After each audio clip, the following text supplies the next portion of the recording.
The question I was actually going to ask you about, but I think you probably will be well able to explain this. Oliver Boswell and Kathleen McCarthy were picked up in the US in New York in July. That's right, sorry. Why were they brought back here when they were wanted in the UK? Why weren't they brought straight to the UK?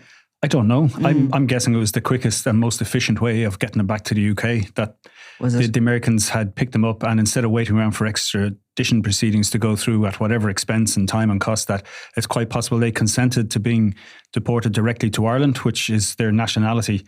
So they would have been sent back here. They were there illegally, basically. Yeah. And there were existing warrants already for from English courts for this couple. They'd absconded I think in 2016.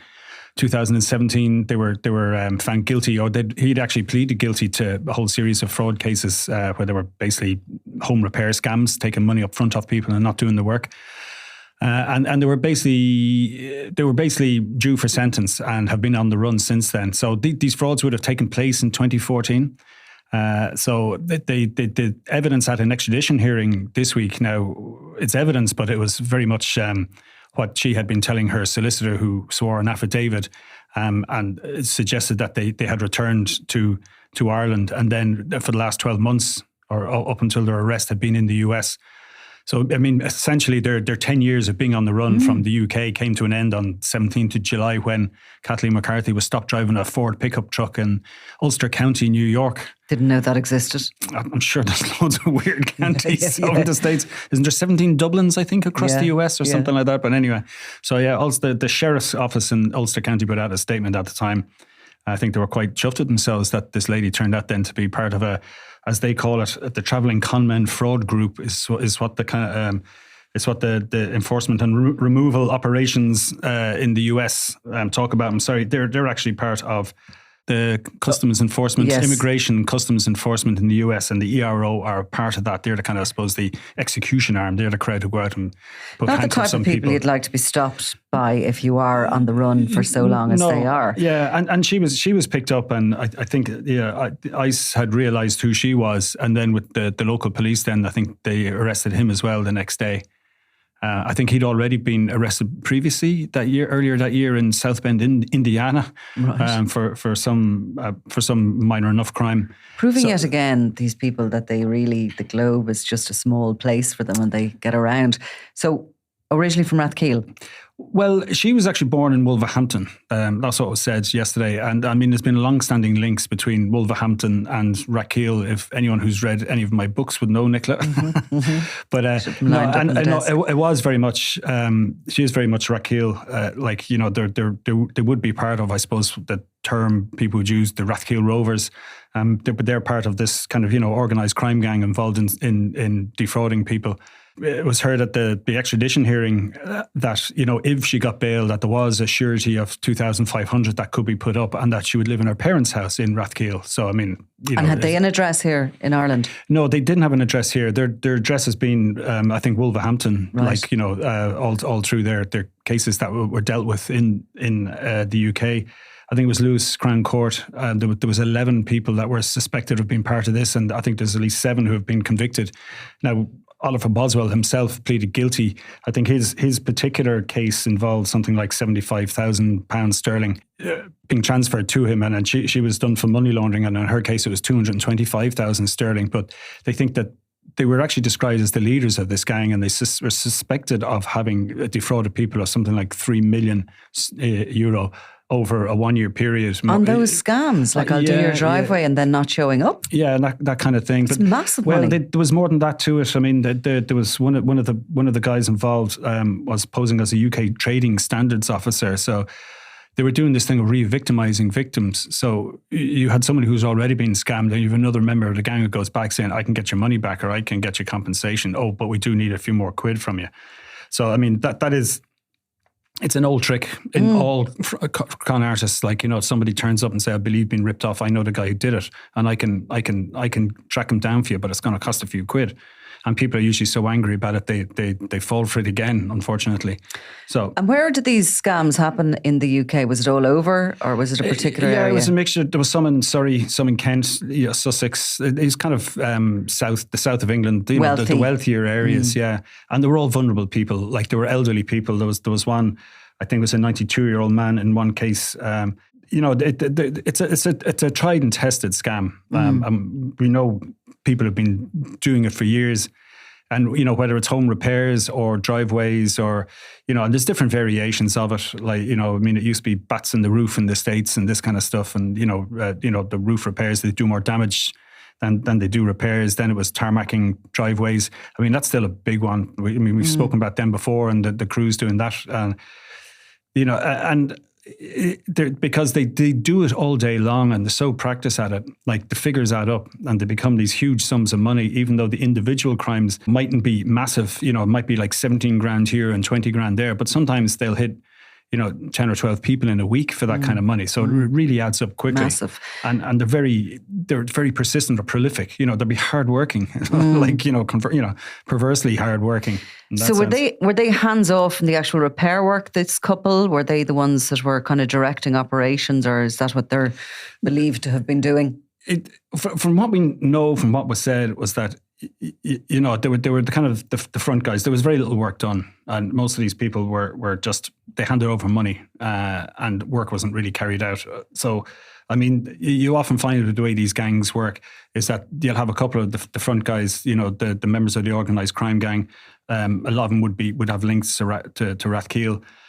And they would use a group of, hired in cheap labour, guys that they might recruit from homeless shelters or illegal immigrants or people who are on the margins of society, and they're promised 50 quid a day and somewhere to stay and 50 quid or whatever and some food. And so they go around doing the work kind of ignorant of the fact that they're working for basically an organised crime gang who are ripping off these customers. And that's the way they operate. So he pleaded guilty and he was due for sentence, or he was sentenced, but he took off to they said initially that they were here and then they seemed to have been in the US. Yeah, they were it's both. Not quite clear how long they were there, but they're saying 12 months. Yeah, and there was no reason to disbelieve that. So, I mean, they've probably been in and out of Ireland as well. We know, these groups travel widely, across France, Germany, Poland. We've talked about them before, So, I mean, they just obviously stayed out of the UK. Again, like we know from during lockdown, there's no issue with getting fake passports and travel cards. I mean, they'll do their best. They'll avoid major airports. They'll probably go through ports, travel by sea rather than air so it's slightly less security. They'll always be traveling as a family. I mean, this couple have 4 young children, not young, they're age 8 to 15. That's young enough. And it was mentioned in court that Kathleen would have come back only for the fact that one of the kids lost their passport last year and so weren't able to, for that reason, to get back. So I think the detective sergeant from the extradition unit who's given evidence said, look, they would have had plenty of opportunity to have sorted this out if they had really wanted to. But they were actually still in the US being minded by her sister at the minute. This is all, referred to in court during the week. So would they be legally there then, the children?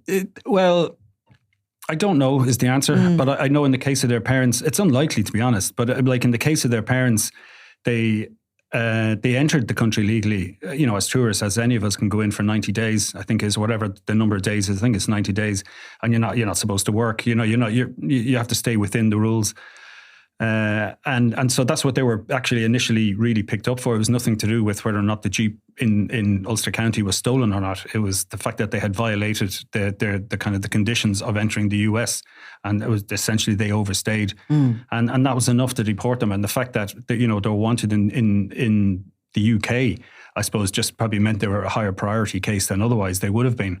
And so it's hard to imagine how they'd deport them without their children, isn't it? The US authorities. I mean, there must have been some sort of a care order or something with the sister. I mean, I don't know if you but I mean, during the all under the age of 16. Well, in fairness, over the last couple of US administrations and even before Donald Trump, there were cases of children being separated from families coming over the border, and it's gotten worse from what I read in the international media, and you have to wonder: is it a case of trying to use this as a deterrent to people? If you come here illegally with your kids, there's every chance you're going to be separated from them. And now, at least I suppose from a humane point of view, at least they are with family, as far as we know. They're not in a immediate danger of being left completely alone.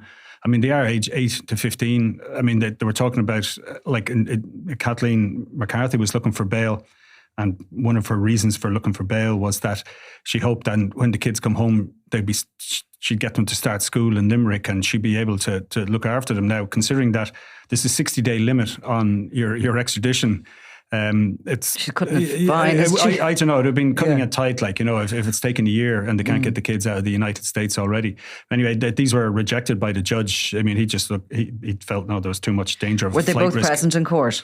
They both, but separately. So, I mean, her case was actually dealt with relatively early. And she just sat quietly and looked a bit shell-shocked, to be honest. Her parents were in court. It was said her parents were in court. There were some people there, I presume, that they were her family. They didn't say anything. They weren't called to give evidence.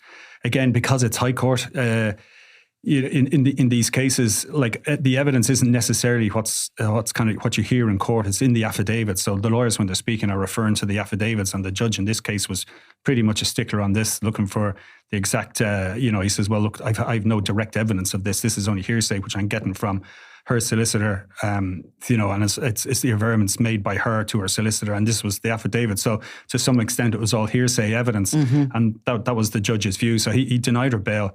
And it's back to the 25th of September. So she's going to fight this extradition on these money laundering offences? She's fighting extradition at the minute. Now, we don't know, like, there was all this, I mean, Jesus, I thought the Criminal Assets Bureau is complicated. Extradition law is well above my study grade, to be honest with you. There's no jury, yeah?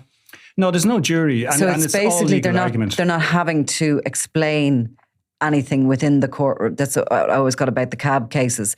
They don't have to explain. They're having legal arguments with legal people. So they don't have to actually explain what's going on to any non-legal head that's sitting there. So you are it's like you've walked into the wrong lecture in university or something, isn't it? Well, yes. No, it never happened because I never got up in time to go to my lectures. Sitting in chemistry, just Maths. complete double Dutch. But Maths and junior cert. Yeah, but it's complex. So they're having these legal arguments.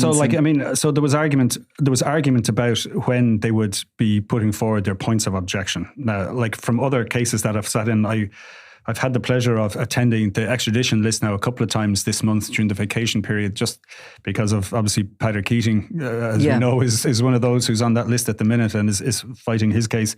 So we've been going along to some of them. But it is, it's very legalistic and it's under the trade agreement with the UK because since Brexit, it's no longer kind of the European arrest warrant stuff again, which I'm not entirely au fait with. But and it's interesting stuff in a way. Like, I mean, there's been a couple of guys up recently on the list as well that were connected with kind of what would be called legacy murders in or legacy cases in Northern Ireland. And their lawyers are rejecting these on the basis that it was abuse of process, that these were coming up to this deadline of the new legislation in the UK that meant that all these legacy investigations were going to be stopped. And, and this was brought in by the previous Tory government. So they're latching on to this argument at the minute in those cases. I think in other cases that you hear, particularly if somebody, say, going back to Croatia or possibly to the US, or, I mean, I just mentioned Croatia because there was one came up recently. There was another one about Latvia and Poland, and people will try and make the argument that the prison system is inhumane in this country, and therefore you're not allowed to send them back. You can't send them back if it's not an equivalent, if there's not an equivalent charge in this country. But they don't say this in nice plain English. They're Didn't referring to Liam Section Byrne make 13. that case in Spain that the English prison system was inhumane? Yeah, and I mean, he did. He didn't win it, but no, and you'll make it. You can make the argument, and it's a judge can maybe make a decision, say, well, if somebody has a particular medical need, that they may not get the treatment they need, and if someone can back it up and give evidence to say, look, the rate of prisoners' deaths from diabetes in UK jails is 4 times higher than in an Irish jail, you might have an argument. So, but I haven't, any of the cases I've been in, I haven't heard that kind of level of argument. I mean, a lot of it seems to be kind of done on the fly. Like there's a certain, I don't mean that on the fly that the lawyers are being quick, but they're being forced to be very quick because there is basically a clock ticking. I think it's the 60 days from when the warrant lands, and then it can be extended by another 30. So while 60 or 90 days sounds like a lot to us if you're waiting for a paycheck or something like that. But like in legal terms, that's a short space of time to get affidavits together, like to get, consultation with, somebody who's possibly in prison, to get them to sit down and go through an affidavit, get it checked to make sure you're making all the arguments you want and get it back in time, and then deal with possibly a counter affidavit from the other side and all the rest. So I mean, it's tight enough, and it's meant, the whole idea, it's meant to be speedy, and that the extradition proceedings can't be used as a way of somebody delaying being sent back to face the music in whatever country where they committed or allegedly committed some Oliver crimes. Boswell pleaded guilty in the UK and went missing before he was sort of incarcerated. Okay, so his case is simpler. And hers as well. Did she plead? Yeah, they're both convicted. They're both convicted. I mean, so that's different, say, to the likes of Patrick Keating, where he's been extradited or he's surrendered, been asked for to face prosecution. In this case, they're already convicted, and they're basically been asked to be surrendered on the basis that they're due to face the music and get a sentence because they're already convicted. And they haven't been sentenced, they've just been convicted. So the sentences, when they went to sentence them, they were gone, basically. Yeah. And it's a maximum of 14 years they're facing. Right. So it's substantial. So again, this came up in kind of evidence of why she shouldn't be given bail. That it's it's a substantial sentence. She's already proven to be a flight risk. And I suppose the size of sentence someone is facing is often taken into account whether they're a flight risk or not. Maybe it was a 6-week sentence. You'd say, well, look, they're not going to run away. You've been on the run for that long. It's going to go against you in sentencing. Yeah.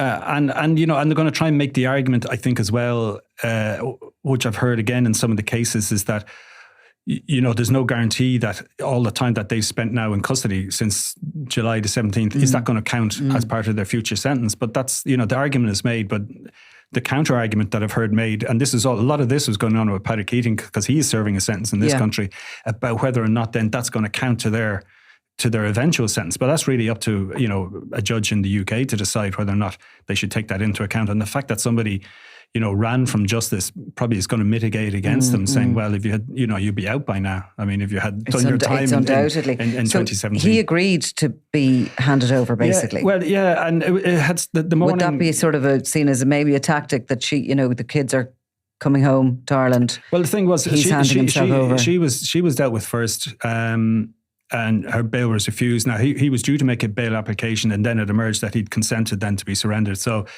the way it works then, as far as I can understand, is that they have up to 10 days to make a complaint to, I presume, another High Court judge to go again if they change their minds.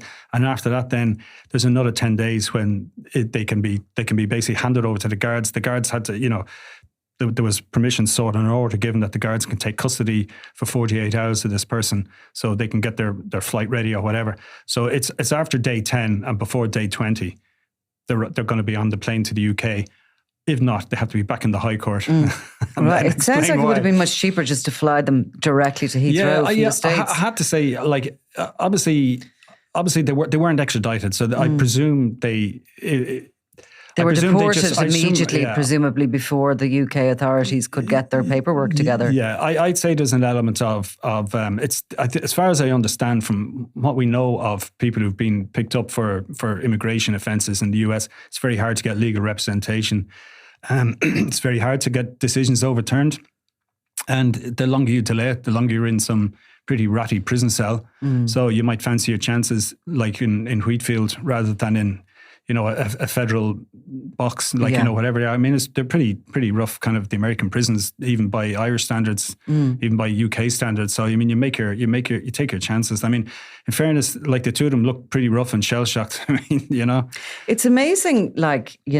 These crimes they committed were so far back 10 years ago. Plus, the money is obviously was seized. Whatever they did get their hands on, they've been able to keep themselves pretty much going for the last 10 years, but it's still all come back to bite them, hasn't it? And probably worse than had they just faced the music in the beginning. Yeah. I mean, these things don't go away. And I mean, like at the time... The world is big, but it's small as well. I mean, you're stopped at a traffic spot and all of a sudden, bump. Yeah. And I mean, like they at the time, like the UK authorities put out, like there was a regional crime squad, and then the City of London police who handle all fraud, they put out... a statement, or they launched a campaign for information and published their pictures and other members of the gang they wanted as well, and really hammed it up and kind of said, look, this is a big deal. These are serious criminals, and if anyone's any information, so they were very actively. Was that because of the level of the fraud that was going on at the time? It is, and it's also it is a nasty crime. Yeah.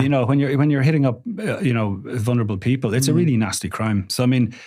And it makes people feel vulnerable in their homes and their communities. And and it's corrosive. It's a nasty kind of.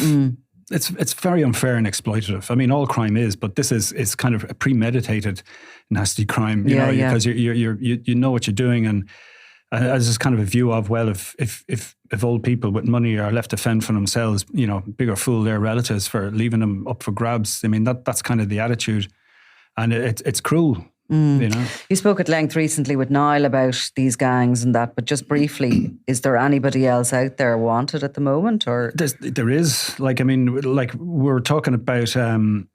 What ICE or ICE are calling the travelling conmen fraud group. There's been a number of them arrested in Miami, where they were trying to get other members of the family in from, I think, Binami Island, and they were spending $12,000 to get them in on a boat. I've never from even the heard Bahamas. of that. Yeah, it's a tiny little. I had to look up on the map, as Donald Trump would say. I had to look it up on the map. Yeah. Anyway, sorry, take that out, will you? Don't leave it in. It's 80 kilometers from Miami, and they were hiring guys, but I think they hired a guy who was an informer. So there was a guy, I think he'd managed to get in over the Mexican border, and he was arrested, and there was a locator bracelet put in his ankle, and he was in Chicago making calls then, and came down to Miami to hand over $70,000 or something like that to organise the payment. But he was picked up and arrested by enforcement officials in And do many of them US. go to the States? It seems like a peculiar place to go on the run from the law as such. They haven't looked at Dubai now or anything like this. I'm sure there are. I'm sure there is, without a doubt. I mean, wherever there's money, some of these They guys mightn't be gonna as welcome in Dubai as some of the other criminal networks. Some of them wouldn't be quite up to that standard, but I've no doubt that there are those who are in the multi-millions when it comes to tobacco smuggling. So why wouldn't they be based in Dubai, where you can use the free ports there to bring in lots of tobacco and repackage it or rename it or whatever you want to do and send it on again. And, you're doing it all through shell companies. So if it gets intercepted, so what? So what's in America for them? It's a wide open plane, I guess, and I mean, a lot of them seem of family and it's English speaking, and there's a mixture, yeah. Like a lot of the kind of the current group that I'm aware of seem to be kind of upstate New York, that sort of area. But there's been some arrested in Jersey recently enough, and then of course people in Miami as well.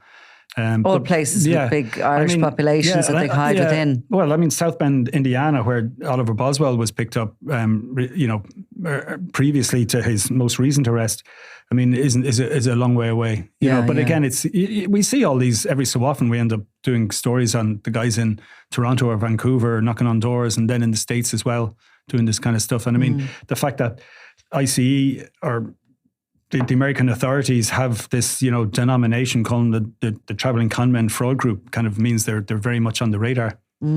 So what's happening with these extraditions? When are they back up? Her case is due for hearing on the 25th of September, and presumably hearing her arguments rather than hearing the objections and the details of the conviction she has in the UK. And well, no, that was heard really in so just her objections. That was just heard in the bail hearing. So I mean, it would just be pure legal argument now. I think at the next one on the objections. That sounds like torture. Yeah, well, I'll do it for you, Nicola. And of course, presumably Oliver will just be sent off if he doesn't decide to change his mind and go again. It'll be paperwork really, unless he changes his mind and appeals. And I mean, again, in the meantime, it's quite possible, she might indicate that she wants to consent and gets back earlier to a judge. Yeah. But I haven't said that it's tricky enough. I mean, it's the vacation time for the judges. There's one day a week they're doing the extradition. So it'd be whatever date the next extradition list is in. So she's there in prison anyway for now. When's their vacation over? I don't know. September now. We're all back from vacation. Yeah. Where are the judges? In fairness, a lot of them didn't stop. There was some of them, but in the High Court, they do. I'm sure they're very busy writing up judgments. It's, it's not all about sitting there in your gown.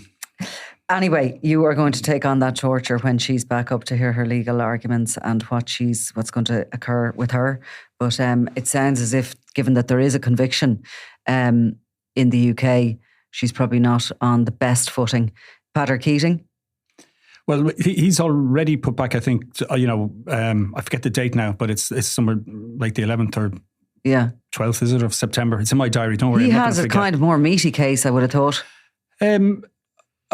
Yes and no. I don't know, to He's be honest. wanted for trial without having finished his sentence here. Yeah, but the argument being they wanted, it's gone back. The order has been made for him to be extradited.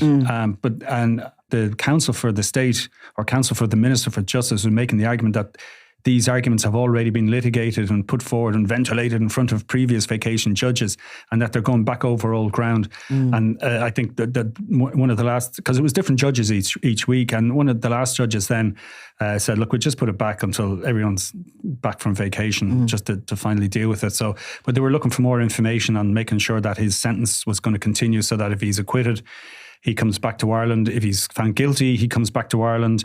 And then what happens? And there was this argument saying, well, that's for a judge in the UK to decide. It's nothing to do with us. All we have to do is to make sure that it fulfills the requirements here. And there is a long tick list. I mean, one of the lawyers yesterday in one of the cases helpfully went through it, which didn't really clear didn't make it any clearer for me, to be honest. But I don't know is the answer.